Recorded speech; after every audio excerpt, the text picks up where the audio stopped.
Showroom, आप जब जाते हैं तो कार के शोरूम में क्या एनर्जी रहती है? एक अलग एसी, हवा, अच्छा साफ रहता है, फ्लोर दिन में 3 बार क्लीन होता है। क्या जरूरत है इन सब की? क्या वो तार फेंसिंग लगा के कार नहीं बेच सकते? बेच सकते हैं, बिक जाएगी, टाटा का माल है, मारुति का माल है, क्या दिक्कत है? लेकिन एक उस लेवल के प्रोडक्ट को बेचने के लिए उस लेवल का एक प्रेजेंटेशन भी जरूरी होता है, इसलिए शोरूम में इन्वेस्टमेंट्स किए जाते हैं। तो आप भी चलते फिरते एक शोरूम है, आप वो प्रोडक्ट को रिकमेंड करने जा रहे हैं। गेट्स यूज करता है, बराक ओबामा यूज करता है, डोनाल्ड ट्रंप यूज करता है, नितिन गडकरी यूज करते हैं, शाहरुख खान, सलमान खान, अमिताभ बच्चन, बहुत लंबी लिस्ट है दोस्तों, विराट कोहली, ये सब इसके यूजर है। और अगर आप उस प्रोडक्ट को इस तरह से जाके एक्सप्लेन करेंगे कि वो उसका इंटरेस्ट ही खत्म हो जाएगा। यही कारण है कि कई बार जब लोग जाते हैं, आप में से भी कई जाते होंगे, तो वो प्रोडक्ट को सही तरीके से प्रेजेंट ही नहीं कर पाते। उनका तरीका मैं आपको बताता हूँ, वो क्या करते हैं, ब्रोशर की 3 घड़ी करते हैं, ऐसे 3 घड़ी करते हैं और उसको पीछे से रखते हैं और फिर गाड़ी स्टार्ट करके क्लाइंट के पास जाते हैं। फिर वहां जाके बैठ जाते हैं और सोफे पे बैठ के बोलते हैं, वो सुना वो पानी आनी आया है क्या, जापान की एक मशीन का ये वो चाशनी लेते हैं पहले। अरे वो तो सब फालतू बकवास है, सब कोई दम वाली बात नहीं है, तो ब्रोशर और अंदर कर ले सारे। अब ये दुकान बंद ही समझो आप, बस उसका तो फिर दूसरी इधर कोरोना, केजरीवाल, मोदी शोदी की बात करके निकल लेता वहां से। ऐसे डेमो चल रहे हैं बाजार में, चल रहे हैं ऐसे, मैं जानता हूँ। और जैसे उसने कहा, अरे हाँ यार वो सुना मैंने यार, केंगन यार बड़ा अच्छा पानी है, बहुत सारे लोग बीमारी ठीक हो रहे हैं। अरे देख ये देख, मैं भी कर ही रहा हूँ यार, मैंने भी मशीन बुक कर दी और तू मेरे से लेना, ये बहुत बढ़िया पानी है और तेरे को मशीन अब मेरे से लेनी है, भगवान की कसम है तेरे को। और तू नहीं लगा तो देख, तू बचपन का दोस्त तू यार, तेरे को मेरे से नहीं लगा तो फिर मतलब अब उसके पीछे 7.5 दाम, उसको कुछ भी नहीं समझाया, बस उसके पीछे लग गया। उसको पता है कि यार केंगन मशीन लेने वाला है, छूट टॉमी छूट, बस उसको वो परेशान हो जाता है। कि वो जब परेशान हो जाता है तो वो ये तय कर लेता है कि मशीन तो लूंगा पर अब मैं इससे नहीं लूंगा, क्योंकि आपका एफर्ट जो है वो ऑर्गेनाइज नहीं है। अगर ऑर्गेनाइज एफर्ट नहीं होगा तो सर मान के चलना लोग आपसे दूरी बना देंगे। लोगों को इरिटेट मत कीजिए आप, इरिटेट अगर कर देंगे तो लोग आपसे दूरी बनाएंगे, आपकी बात नहीं सुनेंगे। आप फिर कुछ भी बात में, कुछ भी टॉपिक पे जब जाके चर्चा करेंगे तो आपको महत्व नहीं देंगे। ऑर्गेनाइज वे में कीजिए। दूसरा, आप अगर केंगन कर रहे हैं तो केंगन को करते करते किसी दूसरी कंपनी का काम मत कीजिए, केंगन ही सब कुछ दे सकता है। मैंने भी अपने एफर्ट्स लगाए थे फालतू की कंपनियों में, चिंदी चोर कंपनियों में, मैंने अपना समय खराब किया। समय मत खराब कीजिए, एक ही काम कीजिए, यहीं से आपको बहुत सारी चीजें मिल सकती हैं। जब आप 2-2, 3-3 काम लेके जाते हो, केंगन का डेमो हो गया, सर ये लिपस्टिक भी है, ये भी है, ये टपर वेयर भी है, ये भी है, ये भी है, ये भी है। अगर आप चलती फिरती किराने की दुकान हो गए और अगर आप ये करने जाओगे तो लोग आपसे बोलेंगे कि तू एमएलएम की होलसेल मार्केट है पूरा। थोड़ा सा एफर्ट्स ऐसे कीजिए ऑर्गेनाइज वे में कि यार हमको, अगर चलिए आप कीजिए, 2 काम कीजिए, कोई दिक्कत नहीं, लेकिन केंगन कर रहे हैं और किसी जगह पे जाके आपने केंगन की बात की तो फिर केंगन की ही बात कीजिए, दूसरी बात मत कीजिए। अगर आप दूसरी बात कर रहे हैं तो ये मान के चलना, जब आप आदमी को, सामने वाला व्यक्ति को 2 ऑप्शन दे देते हैं आपका मान सम्मान रखने के लिए, तो वो वाला ऑप्शन चुन लेता है जो उसको इजी लगता है। समझ रहे हैं आप? तो उसको 2 ऑप्शन मत देके आइए बिजनेस के, एक ही ऑप्शन देके आइए, नहीं तो आप केंगन का काम करते रहेंगे, मशीनें कोई और लगाता रहेगा। भौरे ने खिलाया फूल और फूल को ले गया राजकुमार, और आप पानी पिलाते रह जाएंगे, मशीन कोई और ले जाएगा। अपने क्लाइंट्स को अगर ध्यान देना है तो आप ऑर्गेनाइज वे में फोकस्ड होकर काम करें। अगर फोकस्ड होकर काम करेंगे तो ज्यादा अच्छे से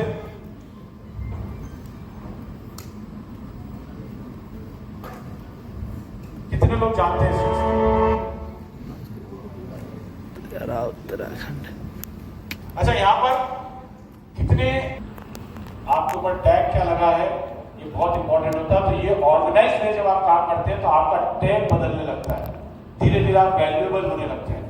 और ये सब में सांची मुखर्जी, ये वीडियो आप देखेंगे, इस वीडियो में आप देखना कि उसने कैसे काम शुरू किया और आज की स्थिति में वो किस लेवल पे है, साड़ी का काम।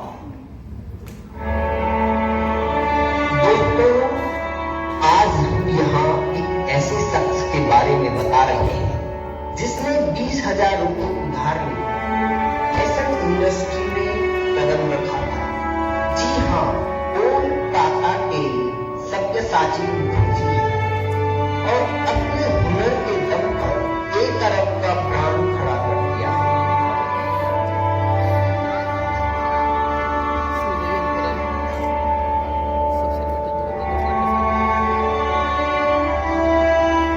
सब्यसाची कोलकाता की एक मिडिल क्लास फैमिली से थे।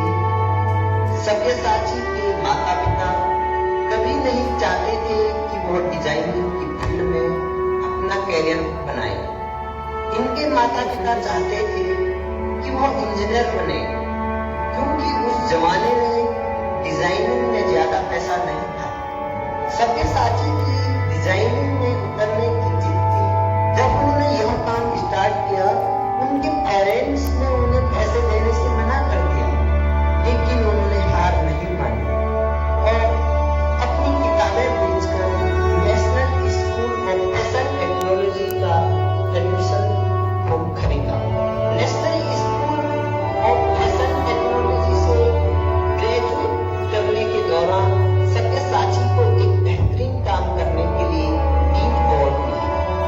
ग्रेजुएट होने के बाद इन्होंने 3 लोगों के साथ मिलकर कपड़ों की डिजाइनिंग का काम शुरू किया।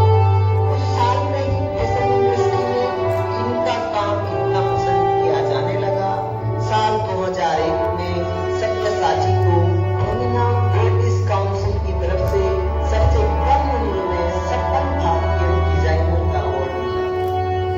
इनके चलते सब्यसाची को लंदन में सबसे फेमस कंपनी के साथ काम करने का मौका मिला। कुछ साल लंदन में बिताने के बाद फिर भारत आ गए और यहाँ से उन्होंने सब्यसाची ब्रांड की शुरुआत की। भारत लौटने के बाद सब्यसाची ने भारत में सभी बड़े स्टोर में अपने कपड़े रखने शुरू किए। 2002 में सब्यसाची ने इंडिया फैशन वीक पहली बार फैशन वीक यहाँ उन्हें काफी अच्छा रिस्पॉन्स मिला। इसके बाद उन्होंने कहीं पीछे नहीं। सब्यसाची ब्रांड फैशन इंडस्ट्री में एक स्थापित नाम बन चुका था। दर्जनों फैशन शो में इनको बेस्ट डिजाइनर का अवार्ड मिला। सब्यसाची का सब्यसाची मुखर्जी सर अब आज की स्थिति में 1 अरब का कारोबार है सर। 1 अरब 20,000 रुपए से शुरू किया, 1 अरब पे पहुंचे, सिर्फ ऑर्गेनाइज्ड वे में। ऑर्गेनाइज्ड वे, अगर आप अपने पूरे एफर्ट्स को ऑर्गेनाइज्ड वे में अगर आगे करते चले जाएंगे, सिस्टमेटिक कीजिए। किस बात की जल्दबाजी है ब्रदर, काम को सीख लो ना। आपका अपलाइन आपके पास बैठा हुआ है, इस काम को सीखने में क्या देर लगती है? एक डेमो ही तो देना है, हरा नीला काला पीला करके दिखाना है आपको। काम तो मशीन करती है, आप थोड़ी करते हो। काम मशीन करती है, मशीन पानी को नीला करती है, आप नीला नहीं करते हो। तो मशीन हीरो है। आपको सिर्फ काम सीखना है, अपने एफर्ट्स डालने हैं, एक्सक्यूज नहीं देना है। ऑर्गेनाइज्ड वे में अगर आप काम करते चले जाएंगे, आपको कहीं कोई दिक्कत नहीं आएगी। R stand for real. ये रियल एफर्ट्स अगर आप करेंगे, वास्तविकता से जुड़े हुए एफर्ट्स, रियल वास्तविक, किसी को दिखाने के लिए काम मत कीजिए, अपलाइन को दिखाने के लिए काम मत कीजिए। ये बिजनेस इतना प्यारा है यार दोस्त कि इसमें किसी को कोई सैलरी तो मिलती नहीं है, तो आप अपने अपलाइन को दिखाने के लिए काम क्यों कर रहे हो? अपनी ग्रोथ के लिए काम कीजिए, क्योंकि व्यक्ति मैंने देखा है तभी ईमानदार होता है जब वो खुद के लिए काम करता है। Working for your self may not be the surest way, but it definitely is the only way to succeed in the life. ये मैंने बहुत पहले कहीं सुना था। जब व्यक्ति खुद के लिए काम करता है, फिर वो चाहे ठेला भी क्यों ना लगाता हो, वो बहुत ईमानदार हो जाता है। वो समय पर उठता है, समय पर सारी चीजें करता है। तो आप रियल एफर्ट्स लगाएं, और रियल एफर्ट्स लगाने के लिए यहाँ पर मैं चाहूंगा कि ये वीडियो जब चले तो इसको थोड़ा सा बीच में स्टॉप कर देना। राइट, मैं थोड़ा सा आपको बता रहा हूँ कि रियल एफर्ट्स, ये रियल क्या किया है इसने। मैं आपसे क्वेश्चन पूछूंगा, थोड़ा ध्यान से देखिएगा।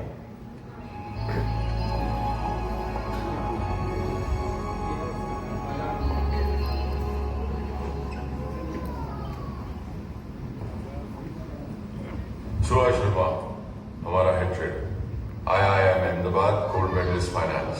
इसे जीत लो और जॉब तुम्हारा। सर मेरा नाम रिजवान। वो क्या है ना, IIM में बहुत स्पीचेस सुनी है मैंने। स्पीचेस बोर करती है मुझे। मैं एक्शन में यकीन रखता हूँ। रियल जस्ट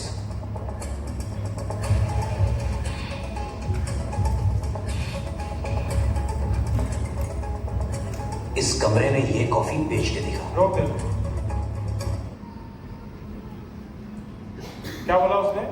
इस कमरे में ये कॉफी मुझे बेच के दिखा। है किसी के पास बेचने का तरीका? कोई है तरीका किसी के पास बेचने का? ये आ सकता है स्टेज में,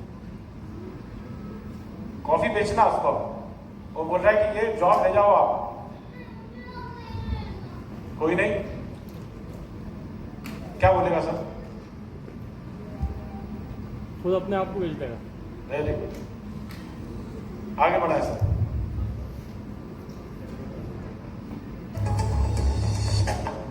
आप बेचना है, थूक दिया उसने। ये कॉफी बेच के दिखा और जॉब ले ले। 2 मिनट, यू हैव 2 मिनट्स।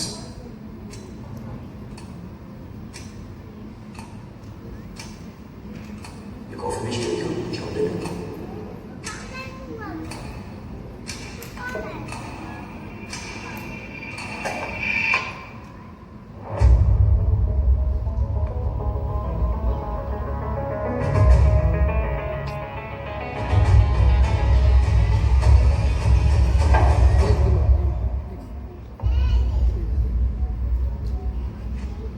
बेच दी सर।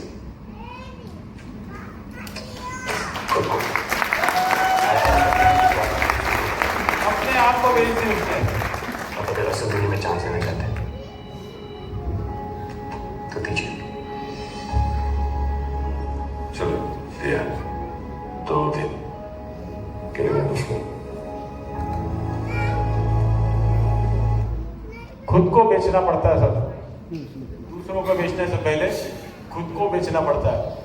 खुद को बेचना सबसे आसान है। सबसे पहले खुद के लिए एक मशीन खरीद लो, क्योंकि अगर आप मशीन खरीद के आप पानी पीना शुरू कर दोगे तो आपके अंदर से खुद ब खुद एक आवाज निकलने लगेगी कि यार ये वाकई पानी जो बोल रहा है इसमें कितनी सच्चाई है।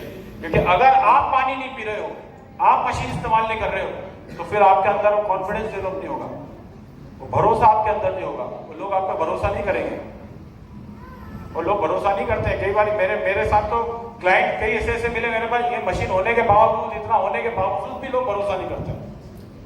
फिर आपके पास मशीन नहीं होगी तो कैसे भरोसा करेंगे? तो इसलिए खुद को पहले बेच लीजिए। अगर आपने अपने आप को बेच लिया तो आपका काम जो होगा वो आसान हो जाएगा।